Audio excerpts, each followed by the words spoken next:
Chapter 3. Clio, home of the trade union. A field trip from the local trade school brought children to the Trade Union Government Administration Building for a tour of fun and learning. Several men in sharp business suits escorted them through the door to the auditorium. A large holographic picture displayed an image of the CEO, Douglas Randell. "Welcome, children, to the Trade Union Government Administration Building," he said in an excited voice. Pasamhan, here you will learn all things about how the government runs, from education policies to trade security. You'll learn how you can contribute to the corporation and become valuable shareholders.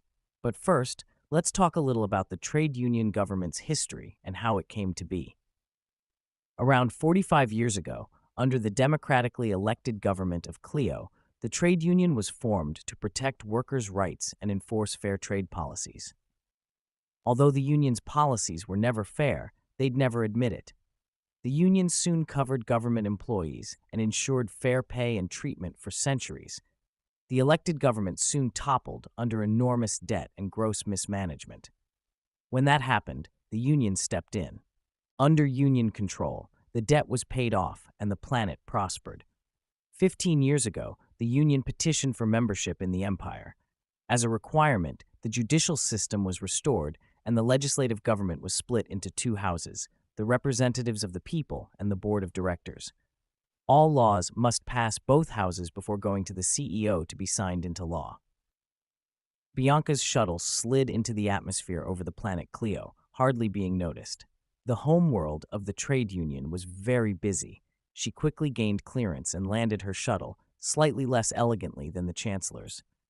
She was not a born pilot, even though she took advantage of every opportunity to fly. As she exited the shuttle, CEO Randell and his very muscular bodyguard came out to greet her. "Greetings, Bianca. We would have sent an escort, but we are quite busy. Your brothers are scaring many of our clients, and they want their goods sooner rather than later." "Of course, Doug. Hello, Gorky," she said, taunting the bodyguard. "Gorky," he grunted back. "Whatever." She waved her hand dismissively. "Have you given my proposal any thought?" They began walking to the terminal door. "I have read it, but I think you already know your answer. Otherwise, why would you have come all this way but to lobby my political rivals?" "Well, I guess that's why you're the CEO. You are correct. I've already made arrangements for a party tonight, and I've invited them all. Even MBQ. You're welcome to come if you wish. I will make my arguments in the boardroom." He opened the terminal door for her. They went inside, and the door closed, but she was not alone on the ship. Another woman exited, but she was not in professional attire, but in dark military gear. She did not leave through the terminal door, but through the maintenance door. No ID was needed. She slid into a restroom and came out a different person, dressed in full business attire. She took a hover taxi to the Capitol building, gave the driver a tip, and walked to the entrance. The security was tight, but she had all the ID she needed to get in. Sliding into the halls, she found a corner where she could stand and watch. She spotted a group of children go by, and behind them was her target. She bumped into him and fell to the floor. "I'm sorry, ma'am," he said, reaching down to help her up. "I must not have seen you coming." He met her eyes. "Oh my, it's my fault. This place is so confusing. I'm hopelessly lost," she said, playing the helpless female stereotype, immediately disarming him of all suspicion. "Let me help. Who do you work for?" She stroked her hair. "I'm part of the lobby committee with MBQ Corporation. This is my first time on Clio." Always mix lies with the truth. It makes things easier to explain later. "Well, you need to go up one floor and follow the signs from the lobby.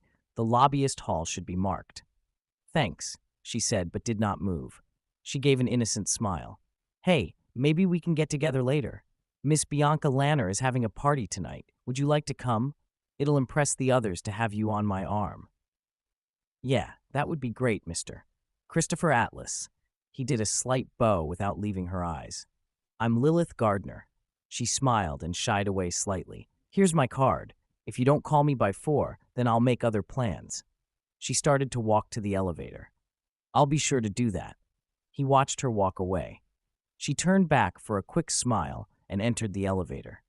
When Christopher reached his office, he took his jacket off and noticed something strange in his pocket. He pulled his security badge out of his pocket. I've never put my badge in this pocket. He looked puzzled. Well, at least I didn't lose it. Lilith didn't go to the lobbyist hall. She hid out once again and changed to a whole new look. This time she took to the streets, down to those dangerous areas where you should not go alone. It was still day, but the underworld was buried so deep that the sunlight could not reach it. Soon she was followed. "It's about time I got your attention," she said, but no one came out. "Little old me, all by myself. What are you afraid of?" Figures came out of the darkness. "What's your game, girl? Did you turn the wrong way? Or are you after something more serious?" "Oh, I'm after something much more serious than you, honey. Be a nice boy and take me to the Kingpin. I have a business deal to offer. Do your business with us. If we like it, we'll tell him. If not, we'll do something a little more fun." He eyed her. "Sad, pathetic thing. I'm going to have to hurt you. No hard feelings." She taunted them. "Take her." The three men attacked and quickly found they were up against a highly trained warrior. They punched and kicked wherever they could, but found that for every one they threw, she threw 4. Her fighting style was like a fine dance, well practiced, and one step ahead of every move they made. She had the ringleader in an arm lock. "Stop, stop. We are no match for your cunning or skill." But the Kingpin sees no one. He's a very private man. "Tell him it's Tempest from Meeran." "Tempest?" The man bowed out of fear. "You've been gone a very long time. I have been working off-world. Now where's Kingpin holding up these days?" "Don't worry, I'll take you to him." He turned to walk. This way, this way."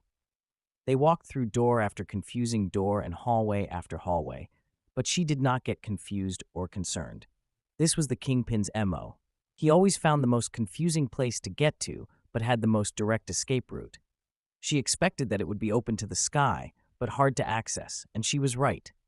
The evening sun shone down upon her, and standing in front was the Kingpin. "Tempest, I never expected to see you again." Kingpin raised his hand. "Privacy, please." Everyone else left the room, and he sat on his poor man's throne. "Nor have I. How is mother?" She knew better than to bring business up first. "She misses you, as do I. But we knew you had to make your own way. I wish I handled that differently." "As do I. You're working for the Meeran government, right?" "Not officially. I'm not even here officially. I got in trouble. I ended up with a life debt." "Your current employers are making everyone nervous, shaking up the empire. Their vendetta against the Adlet is going to make a mess of things, but at least they like humans, huh?" The mood was calm and quiet. "I got word from Meeran that there is celebration everywhere. Too bad we're left to starve." She took a deep breath. "I'm here to change that, but I need your help. We're trying to get a vote of no confidence in the CEO. But first, we need to shake things up a bit. I have access to weapons, all that you need. Cleo is the world of greed. I'm sure all this comes at a price." She nodded. "I need you to do it tomorrow." "What? With an opportunity like this, we should plan and take full advantage of all possibilities. They have no idea we will have these weapons. After we make a move, they will know what we have."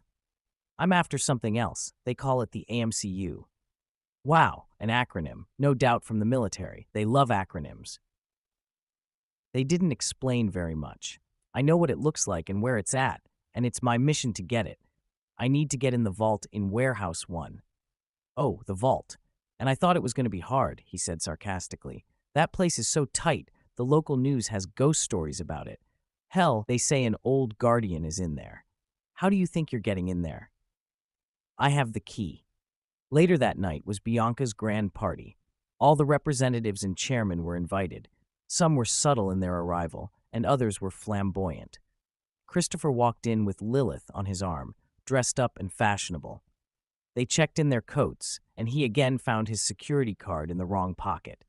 "This is becoming a habit. I need to keep track of this." "Chris, welcome," Bianca called out, walking towards him.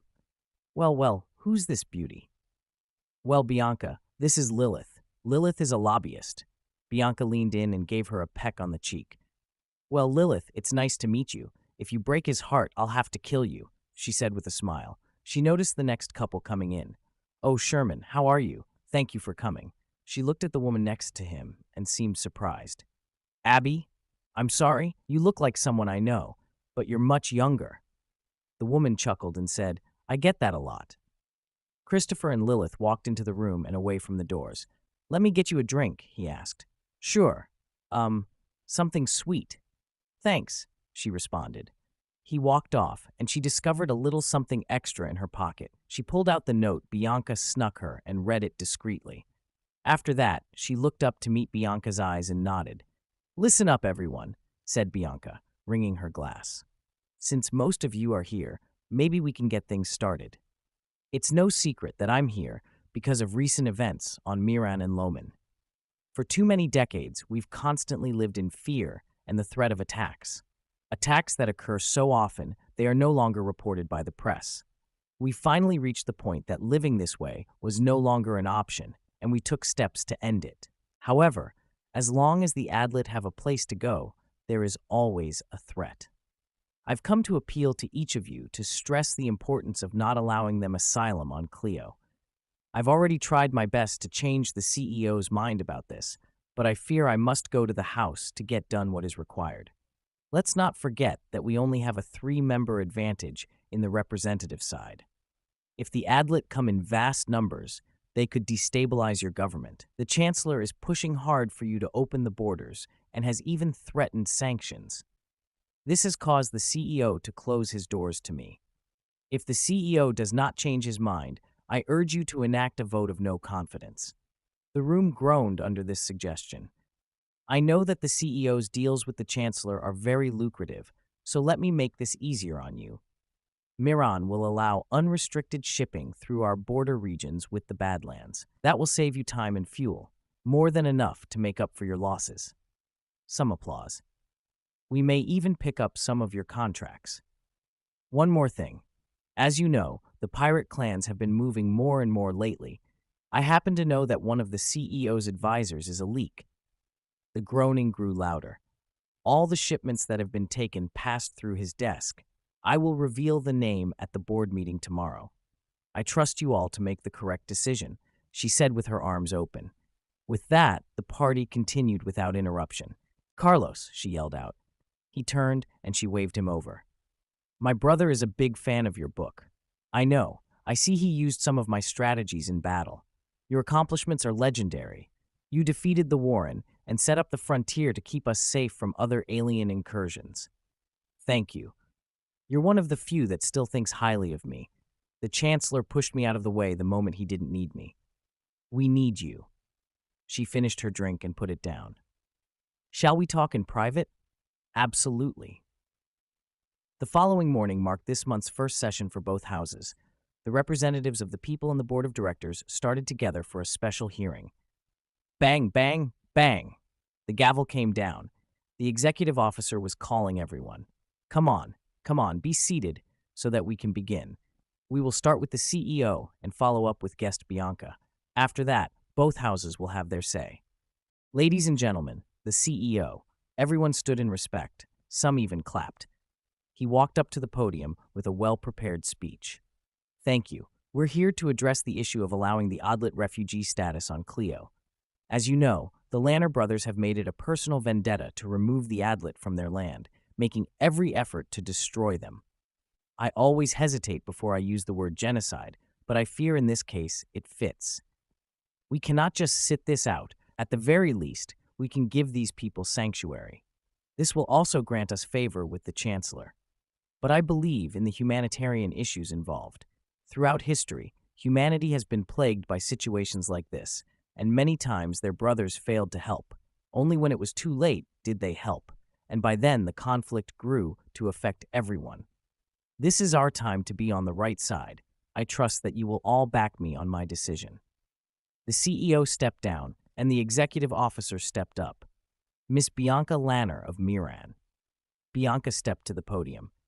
There was once a Roman who said, "There is no sanctuary so holy that money cannot profane it, no fortress so strong that money cannot take it by storm." Far be it for me to say I have no ulterior motives, but the CEO is far from a saint.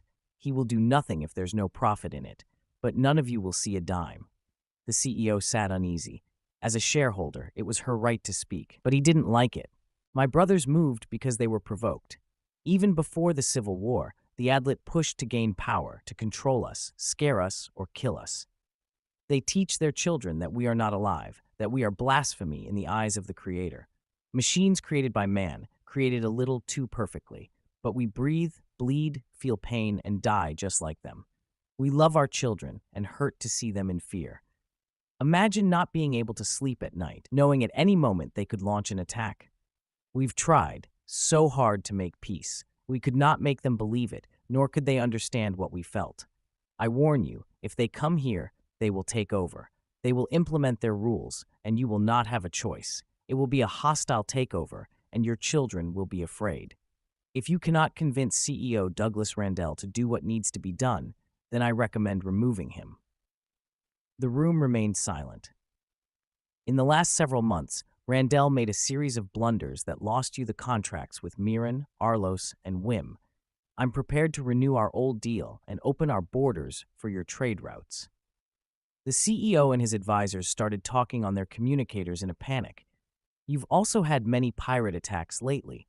I believe this is an inside job from within the board, and I believe the security alarm sounded. Sorry to interrupt, but a violent uprising is in effect, said the CEO while standing. I must go to my office too. Several explosions were heard, and there was shooting in the halls. Bianca got behind the desk and looked at her watch. Just a little early, no matter. As violent riots broke out all over the capital, Tempest and her father moved to take advantage of the situation. They hid just outside of the warehouse containing the vault. As the guards finally got nervous enough to run off and help their friends, father and daughter moved in, careful to avoid any security left behind. They took a small hovercraft to the top of the building and slid down through the flight hatch. They detached from the hovercraft and worked their way down the hangar bay. The vault was a building within a building, adding more security to the most secure. It only had one security flaw. It could be opened by a simple security pass. Not all passes worked, but one that was stolen could. They opened the vault and slipped inside. Tempest went one way and her father went another. She quickly found what she needed in a small square-foot box and signaled her father that it was time to go. But he stood stunned. She walked up to him and turned to see what he saw. A machine of some type, a robot, a woman, a giant machine that could only be one thing. Is that a guardian? I think so, honey, but I've never seen one up close, he finally spoke. Is it alive? If the legends are true, then she's deader than a stern bat. They're probably keeping it for study. She reached for the shipping manifest. This says it's going to the frontier. This changes everything. Later that day, the riots were dispersed, arrests were made, but the heightened security remained. Bianca entered the spaceport with her suitcase and stood at the counter, waiting for clearance to take off. Tempest stepped to the desk with an identical case and placed it beside her. Bianca got her pass and picked up the other case without even looking at Tempest. She walked to security and began the process, but one of the guards pulled her aside and said, "May I look in your case?" "She's with me." Bianca's eyes looked up to see Gorky behind her. "The CEO wanted me to see her personally returned safely to Meeran." "Very well, sir." The guard stepped away. "Think you need to do something about that fire." She pointed to one of the shops, totally engulfed in flames. They left in the confusion and walked a bit down the hallway before Bianca said, "I see you got my message. You're packed and ready to go." "I've been trying to get away from the CEO for a while. I was too afraid whoever I went with would turn me over or get paid off and turn me over," said Gorky. She smiled. "We're going to go on a wonderful adventure. Let's get one thing straight, Musclehead. My heart's spoken for, but I'll make sure you're not left wanting. You will have all you want. I want to crack some heads." She smiled with sedition. "Good, because we'll be doing that too." They both entered the ship. She got the engine started but left the door open for a little longer. She looked out to the terminal and saw Tempest looking back. "Who's that?" asked Gorky. "An old friend. She was supposed to sneak back into the ship." Bianca placed her fist over her heart and pointed to her. "I think she has something she has to do." Tempest returned with an open hand on the window. The ship took off, and when she left the atmosphere, she made the jump to hyperspace. The communication screen came on, and Jacob's face appeared. I trust your mission is successful, he asked. Have it right here, and their government has been thrown into complete chaos. They'll be electing a new CEO any time. I'll be on whim in 2 days, she responded. I see you've got something extra, he said, referring to Gorky. Don't I always? Where's your friend? She looked sad. Something happened. She's dead. I'm sorry. I know how much she meant to you.